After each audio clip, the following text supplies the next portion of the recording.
Sunday night was a bummer, but with the short week ahead of Thursday night, the time to bitch and moan is now over. You got the Patriots coming to town. The focus now has to be to right the ship. This is a must-win game for the Vikings. Otherwise, if you lose this, then you've got the weight of the season on your shoulders, thinking over the next 10 days, what the hell happened?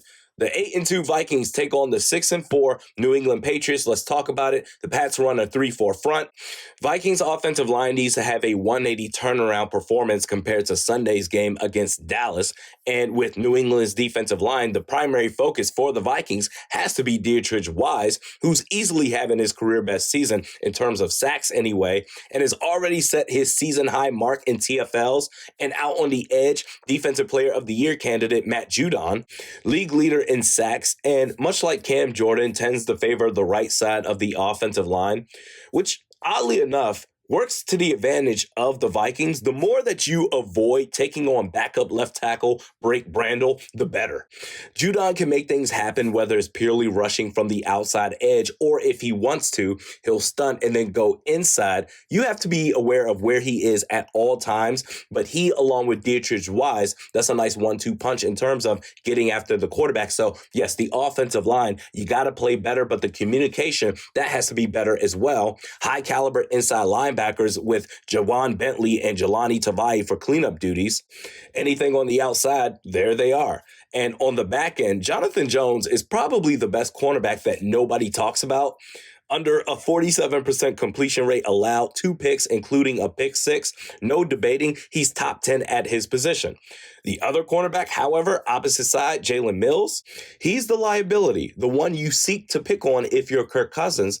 And the last line of defense, their safeties, Kyle Duggar is an absolute stud. He's a threat both against the run and the pass, but the pass rush, along with Jonathan Jones and Kyle Duggar, I believe is the biggest factor for why the Pats' pass defense is so great. And Devin McCourty, you can't forget about him either. He's been there forever. Even at 35, still productive, but the offensive line, just be decent. It's all I'm asking for.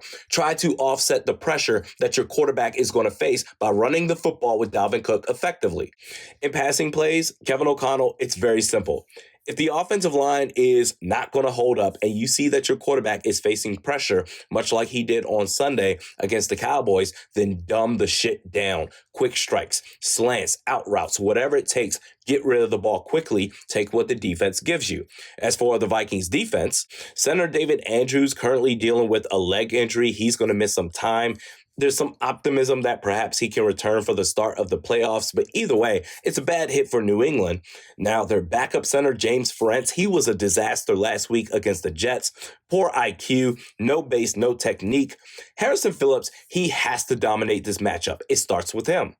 Now, the strength of the Patriots offense, it begins with the run game, so you can't allow Ramondre Stevenson and Damian Harris to get loose. Put the pressure on Mac Jones, the 4 touchdowns to 7 interceptions that he has right now. Force Mac Jones to beat you with his arm.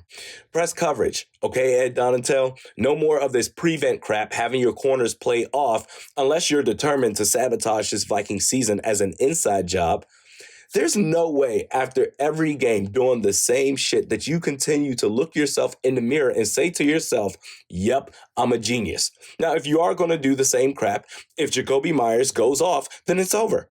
The Vikings offense, they'll have their struggles, so it's up to your defense to have its shit together. I'm very nervous about this one. It's going to go back and forth, but I'm going to say the Vikings, they'll move to 9-2. They will win this game. Final score, 23-21. Comments time. Lauren Heaton says, look on the bright side. Greg Joseph paid all the kicks.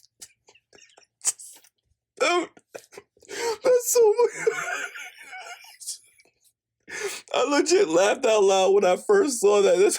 Hey, that is one good thing. Greg Joseph, he didn't fuck up because the rest of the team managed to do it for him. That's great. Next comment. Andrew says, man, I came here for a pissed off Randy. How can you excuse this performance in front of a home crowd? People paid hundreds of dollars in this economy to view that pathetic performance. Home field advantage in the playoffs. You can forget about it with showings like that. There's a good chance we're going to face them or the Eagles in the playoffs, and they already have our number. They know how to beat us. This is a terrible loss. I agree. This is a terrible loss, Andrew. However, I just didn't have the energy to be pissed off. I had to take a step back. As bad as that game was, it's almost like Ron Burgundy and Anchorman. Like, I'm not even mad. I'm more impressed if anything else. But I had to take a step back and say, okay, the Vikings, they're 8-2. There's still a whole lot of regular season to go before the start of the playoffs. And yes, albeit the Vikings blew a huge opportunity with the Eagles the week before, losing to the Washington Commanders. You had a chance, if you're the Vikings, to stay on pace with the Eagles for a chance to get maybe the number 1 seed and have the entire NFC playoffs run through US Bank Stadium. They absolutely blew it. But shit happens. Tough losses happen. Now, if that shit happens in the playoffs, then okay, I'll raise all holy hell. Last comment by Aaron Howard. He says, Kwesi draft is horrible. Booth and Ingram are thumbs down. Vikes could have had Christian Watson, 6'4", and runs a 4.3. He could stretch the field for JJ. Shaking my head. Yeah, you're right. And as much as I praised Kwesi Adolfo-Mensah for the trade of TJ Hawkinson, great trade, no doubt, the draft, he really shit the bed. In fact, Lewis Cine aside, leg injury, we'll see what he looks like when he's healthy again. But to be fair, even before the injury, primarily most of his snaps came on special teams, very few on the defensive side of the ball. But that aside, who in this draft class has contributed in a positive fashion to the success of the team? Ed Ingram and Andrew Booth Jr., they look like some busts. Brian Asamoah, he doesn't even play. And you want to talk about a receiver that could help this team? Not right now, but it looks like he's trending towards playing soon. Jamison Williams. You don't think we could use that talent on this team right now with the struggles outside of Justin Jefferson? No other receiver is really stepping up. KJ Osborne, no chance in hell. Adam Thielen, not the same guy that he was a couple of years ago. You don't think that we could use that talent right now? So yeah, Kwesi, he shit the bed on the draft. We'll see what happens. We'll give him at least another draft class before we say, okay, something needs to happen here. But as of right now, I'm just focused on the New England Patriots. Get to 9-2. We'll see what happens.